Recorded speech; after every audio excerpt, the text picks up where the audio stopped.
दशकापासून आपल्या महाराष्ट्रामध्ये या व्यवस्थेनं स्वरूप घेतलेलं आहे।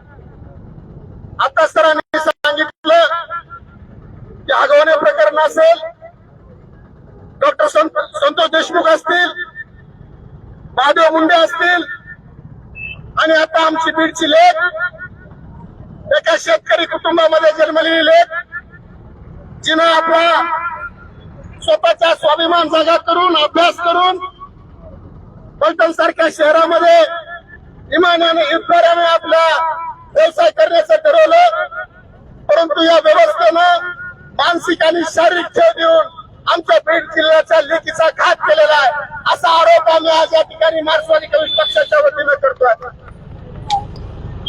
त्यांचा आपण जर त्या पलटणच्या ठिकाणी त्यांच्या कार्याचा जर माहिती आपण घेतली तर एक वेगळ्या पद्धतीनं काम करण्याची हातोटी, विश्वासार्हता आणि पारदर्शकतेनं काम करण्याचा प्रयत्न संपदाताईंनी त्या ठिकाणी केला, परंतु या व्यवस्थेला हे पसणारं नव्हतं। या व्यवस्थेला भ्रष्टाचार, गुंडगिरी, दडपशाही आणि आपल्याला हवा तसा त्या ठिकाणी आवाज मिळवण्यासाठी त्यांच्यावरती सातत्यानं दबाव आणण्याचा प्रयत्न केला, परंतु याला संपदाताईंनी तोंड दिलं, परंतु त्या शेवटपर्यंत लढल्या, परंतु या व्यवस्थेनं त्यांचा बळी घेतलेला आहे। संस्थात्मक बळी या महाराष्ट्रामध्ये सातत्यानं होतात, याचा निषेध या ठिकाणी आम्ही या ठिकाणी करतोय।